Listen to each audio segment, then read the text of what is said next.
Ambre était impatiente de raconter son aventure à sa maman. Le retour se faisait sous le soleil tombant et les ombres commençaient à se dessiner. Le chemin était tout en montée, la menant vers un embranchement. Fallait être vigilant quant au choix des chemins, car l'un des chemins longeait le cimetière et le deuxième passait devant la terrible maison de la sorcière. Les passants l'appelaient ainsi, car la maison tremblait à ses cris dans sa montagne de ferraille. Une accumulation de vélos, de tubes, de fer par-ci, du fer par-là. Cet enchevêtrement de toutes ces choses rouillées formait une montagne dissimulant presque cette vieille maison oubliée. Mais l'oubli était temporaire, car en passant devant, ce n'était pas un chien qui aboyait au portail, mais une vieille dame édentée, échevelée, criant à qui voulait l'entendre qu'elle était la fille du diable. Ambre frissonnait quand elle passait devant, et parfois avec ses amis, elle courait de peur quand elle entendait la vieille secouer son énorme trousseau de clés et se jetant contre le portail avec fracas. L'autre chemin n'était guère réjouissant, car il fallait passer devant le cimetière. Et même si rien ne se passait apparemment, l'image s'occupait de créer dans l'esprit des images à se glacer le sang. Et là aussi, à la nuit tombée, le pas se faisait plus rapide. En arrivant en haut de la côte, le souffle lui manquait toujours. Le pas l'éclairage public n'était pas des plus réconfortants. Quelques lumières se dessinaient dans le paysage, et la lumière discrète, si reconnaissable de son foyer, y conduisait indubitablement la jeune fille, malgré les ombres environnantes particulièrement imaginaires. La maison était plongée dans le noir. Seul le feu du bois éclairait discrètement le vieux fauteuil où Collie lisait. Elle s'approcha comme un félin, mais le craquement du parquet fit sourire sa maman qui s'attendait à un bond de sa tigresse de fille. Les cheveux blonds se mêlant aux cheveux auburn, les rires se mirent à fuser et une bagarre de câlins s'ensuivit. Après les embrassades, la maman d'Ambre se leva et alla chercher une assiette de pommes de terre fumantes et quelques boulettes de viande à la tomate. Prit au passage une fourchette et déposa le tout sur les genoux de sa grande fille, confortablement installée dans le grand fauteuil. Une lueur dansante dans les yeux d'Ambre accueillit ce repas avec une joie incontestable. Elle se mit à dévorer son repas tel un animal ayant jeûné quelques jours. Un léger bâillement arrêta momentanément la course folle de la fourchette. Collie se leva et récupéra l'assiette vide, et d'un même mouvement entraîna sa fille jusqu'à sa chambre. Ambre, oubliant littéralement sa journée fantastique, tel un automate, se déshabilla lentement et se mit au lit. À peine la tête posée sur son oreiller, elle s'endormit rapidement, déjà prête, dans ses rêves, à vivre d'autres aventures encore plus fantastiques. Un rayon de soleil matinal réveilla avec délicatesse Ambre. Celle-ci se leva d'un bond, car elle avait hâte de débuter cette journée qu'elle imaginait prometteuse.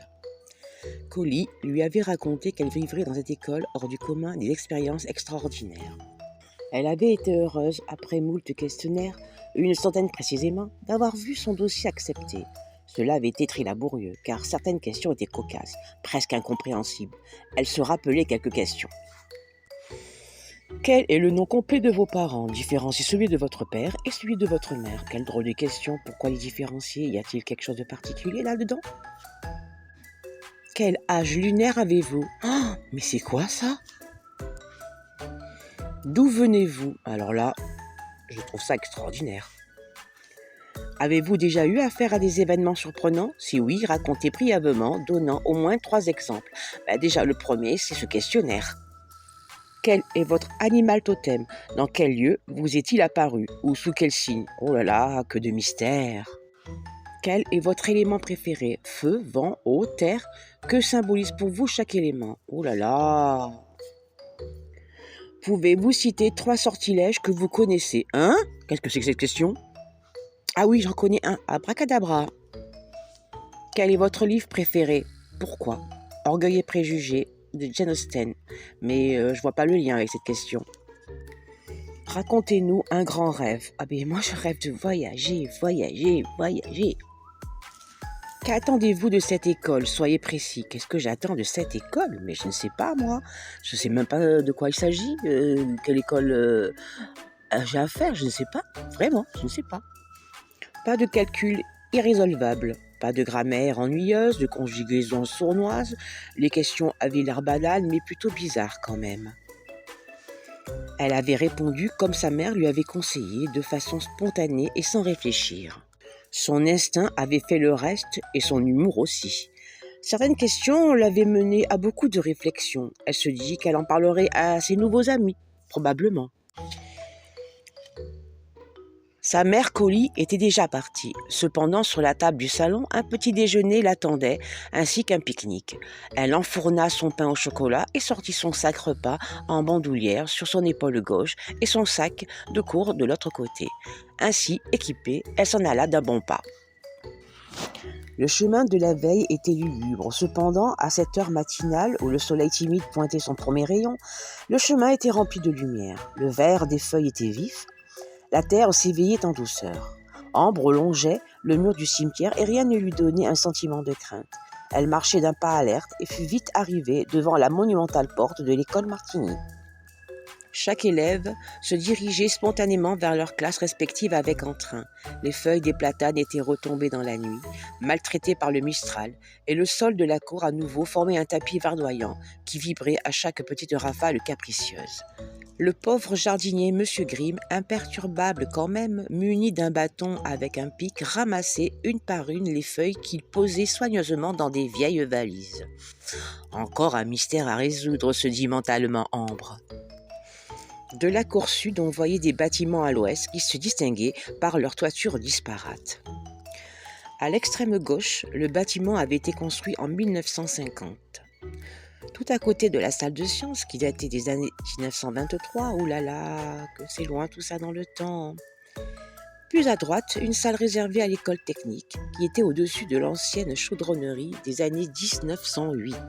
Et sur le devant, un agrandissement au profit de la chaudronnerie qui était construite, elle, en 1958. Nous avions à droite les vieux ateliers du 19e siècle. Alors comment expliquer toutes les étrangetés des différentes classes du site qui avaient une histoire connue de tous, particulière?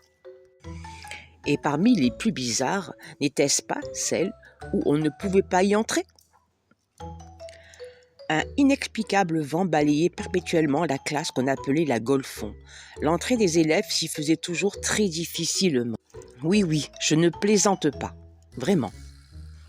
Chacun se saisissait d'une corde, c'était une bonne chose, rugueuse, mise exprès pour que la porte vitrée ne s'éclate pas contre le mur. Ce qui laissait la porte semi-ouverte. Il avait fallu inventer un système de fermeture en laissant passer la corde et faire pousser sur l'encadrement de la mousse qui empêchait la vitre de se casser, qu'on ne changeait pas malgré les fissures. Encore un travail rustique et plutôt étrange exécuté par M. Grimm. Bizarre. Il fallait se faire tenir la porte et se saisir de la corde à bout de bras et surtout ne pas la lâcher. Les étudiants étaient aspirés et la sensation était des plus saisissantes. Pour y entrer et pour en sortir, tous les stratagèmes avaient été élaborés au fil du temps, mais rien n'y faisait. Ou peut-être cela avait été fait ainsi pour dérouter les étrangers, les voleurs, mais pourquoi ? La classe restera difficile d'accès pour une raison que seule connaît la haute autorité de l'établissement ou pas. Énigmatique épreuve de force qui débutait la matinée de classe. Cette classe était isolée dans le grand bâtiment historique à côté de la chaufferie, recoin caché, où les jeunes se retrouvaient pour flirter. Après s'être agrippés à la corde, ensuite aspirés, il fallait se laisser glisser jusqu'au mur recouvert de mousse. Alors là aussi, pourquoi y avait-il de la mousse ? Plusieurs élèves s'étaient interrogés et avaient vite compris. En fait, c'était un mur végétal qui amortissait les éventuelles réceptions brusques des élèves. La salle de classe, la Golfon, était la salle de danse, de musique, et le sol était un parquet de bois usé, mais entretenu et très brillant. On avait du mal à s'imaginer qu'il y avait eu des ateliers de chaudronnerie. Les murs étaient tapissés de papier vert turquoise avec des dessins de branchages et d'oiseaux qui semblaient s'animer. Sur les côtés, des rideaux vert foncé s'étalaient du plafond jusqu'au sol avec de longues franges dorées semblant protéger les murs ou autre chose. Au fond, comme une scène de théâtre, mais sans estrade, un paysage mouvant s'étalait sur la largeur. Comme une fenêtre ouverte vers l'extérieur, on voyait une mer paisible, éclairée par un soleil rouge couchant. Les petites vagues glissaient presque timidement sur des galets blancs. Le paysage apaisant aux couleurs douces avait un reflet troublant pour les élèves. Du soleil fixe n'émanait pas de lumière. Des nuages laiteux contrastaient avec leur limpide blancheur sur des morceaux de ciel bleu clair. Quiconque fixait ce décor était hypnotisé. Ce tableau fabuleux devait souvent être masqué par les rideaux pour ne pas distraire certains élèves rêveurs. La salle de classe était étrangement mystérieuse et insolite. Monsieur Alouette arriva comme un éclair, tapant des pieds sur le beau parquet qui semblait gémir sous ses pas. Il prit à bout de bras le gros rideau vert, tira fortement et ainsi le beau paysage hypnotique se cacha au regard des élèves.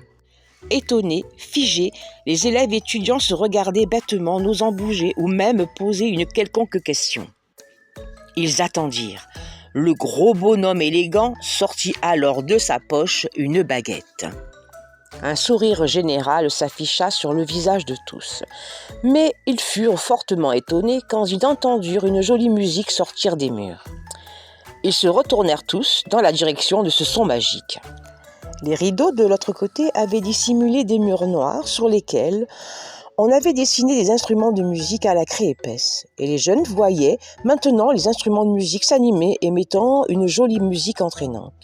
Monsieur Alouette tapait du pied en souriant et sa fabuleuse moustache dansait littéralement sur son visage.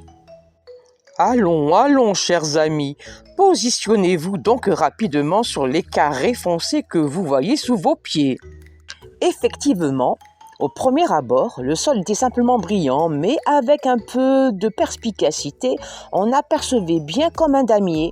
Il y avait des planches plus sombres que d'autres. Il y eut de l'affolement, mais les élèves vifs s'installèrent sur les carrés foncés et attendirent.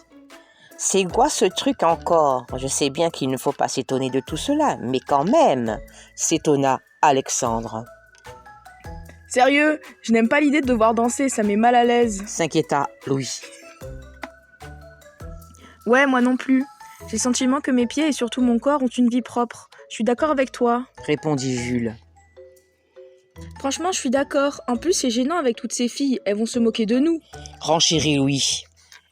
« Tu ne veux pas que Lana te voie en mauvaise posture, surtout que tu es aussi souple qu'une banane. » se moqua Jules. « Arrête, tu crois quoi, monsieur le malin ? Avec tes jambes infinies, on dirait une araignée marchant sur des œufs. » ironisa Louis. « Tu racontes n'importe quoi, Jules. »« Alors, on fait quoi ? » ?»« Que veux-tu faire ? On fait et on verra, et puis les filles, on s'en fout. » dit pensivement Alexandre. Le professeur tapa alors une fois sur l'un des murs. Les instruments de musique s'arrêtèrent. Et en tapant 2 fois, les instruments se remirent à jouer, et le sol se mit à trembler, et les élèves se trouvèrent propulsés dans un tourbillon de dalles de bois. Ils se mirent alors à flotter. Ils montaient et descendaient, et ils riaient tout en essayant de garder l'équilibre. Certains se trouvèrent à chuter comme si la dalle de bois ne voulait pas d'eux. « Allons, allons, ne restez donc pas par terre, essayez d'autres carrés dansants. Ils vous choisiront et vous seront attitrés toute votre vie.